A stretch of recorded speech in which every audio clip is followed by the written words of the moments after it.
Salut à tous les gars. Alors, on va partir sur l'analyse des compos pour l'avant-match Saint-Étienne-OM. Alors, je vous ai mis les compos. Donc, on part avec les compos.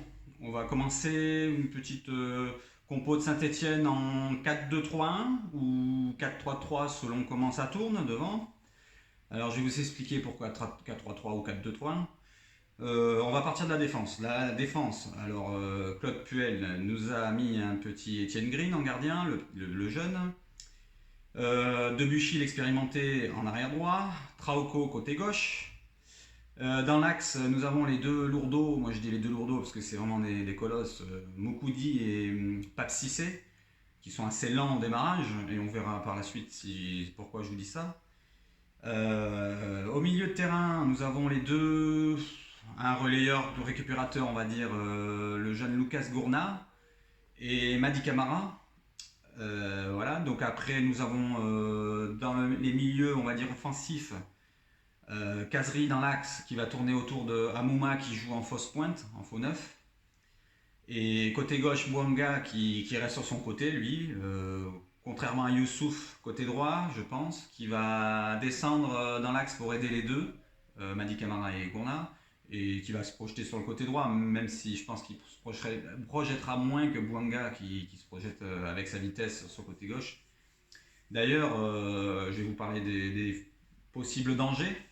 Possible danger côté de Saint-Etienne, on va dire toujours l'éternel Kazri contre Marseille qui nous fait que des gros matchs à chaque fois.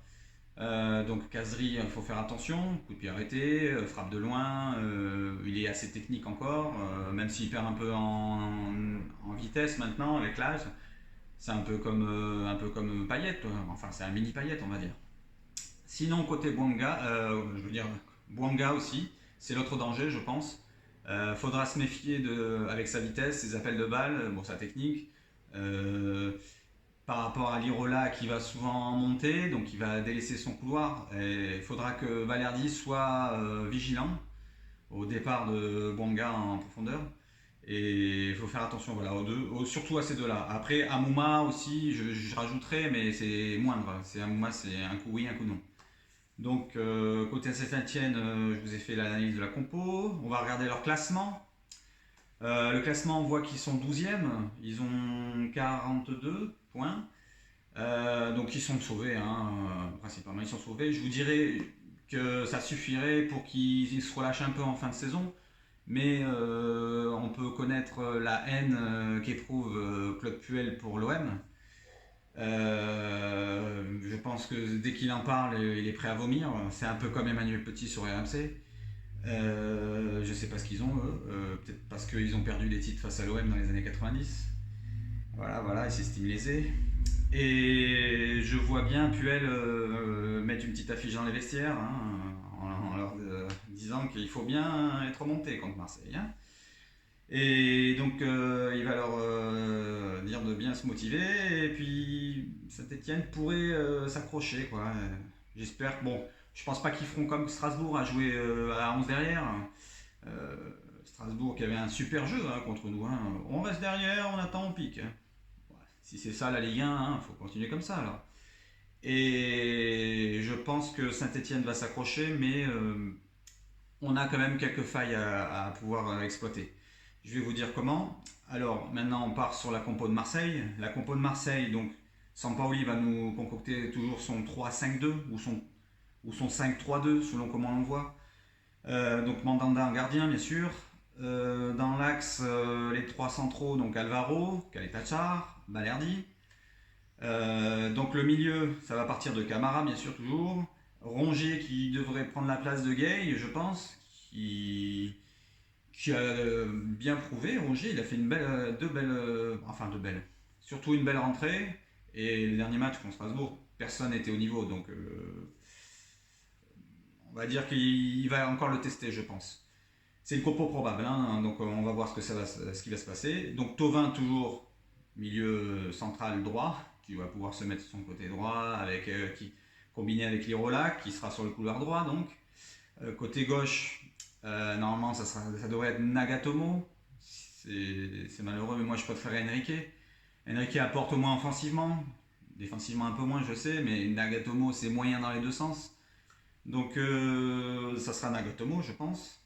Et devant, toujours la petite paire, Payet-Milik. Et c'est là que je vais parler par rapport à la défense de Saint-Etienne. Il faut que Milik continue ses appels en profondeur comme il faisait dans les premiers matchs, pas contre Strasbourg parce qu'il n'a pas fait beaucoup. Et je pense que là, on peut exploiter la lourdeur des défenseurs centraux de Saint-Etienne. S'il fait des appels, contre-appels dans l'axe, Payet, s'il arrive enfin à lui faire une belle passe au bon moment, en bon timing, ou même un autre joueur, Camara, Rongier, Thauvin, Nagatomo, je pense pas, mais Lirola peut-être avec les centres en entrée. Et je pense qu'il y a quelque chose à faire et Milik pourrait trouver ce qu'il veut depuis le longtemps, c'est-à-dire recevoir des ballons quand il fait ses appels.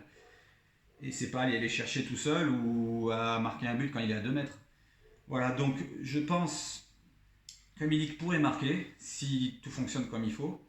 Et je vais vous donner mon petit prono. Un petit prono, je vois bien une victoire de Marseille d'un petit but. Un petit 2-1, voilà, un 2-1 avec donc Milik en buteur et après je sais pas, si je devais donner tous les buteurs, ça serait Milik un but et Thauvin, pourquoi pas, qui pourrait marquer un but par rapport à le fait qu'il sait où il va maintenant, il peut se lâcher, il reste 3 matchs, il va tout donner. Enfin j'espère, il va tout donner et il y aura peut-être, s'il faut un penalty, pourquoi pas, on va lui donner. Et donc Milik Thauvin, pourquoi pas, et en face Kazri ou Wanga, à voir. Voilà. Après, on va parler du classement de Marseille par rapport au poursuivant. Donc Marseille a fait une belle affaire, une belle opération avec la lourde défaite de Lens face à Lille pendant le derby. On est passé devant en différence de but. Mais maintenant, il faut regarder Rennes. Rennes qui joue contre Paris. On va voir. J'espère qu'ils vont. Et un petit nul, comme ça, on ne veut pas que Paris gagne. Un petit nul serait acceptable si Marseille gagne. Si Marseille gagne, nul de Rennes, impeccable. Ça nous ferait 4 points d'écart avec Rennes. 4 points d'écart, je pense que 4 points d'écart plus 3 points avec Lens. Il reste 2 matchs après. Je pense que la 5e place est assurée pratiquement. Parce que Rennes vont jouer à Monaco et Lens, je ne sais plus où ils jouent. Mais je crois qu'il leur reste un gros match aussi. Donc normalement, Marseille devrait et se doit de terminer 5e sans souci, quoi. Voilà, donc j'en ai fini avec l'avant-match et on se retrouve pour le débrief pour l'après-match. Bon appétit à tous et bon match. Allez OM.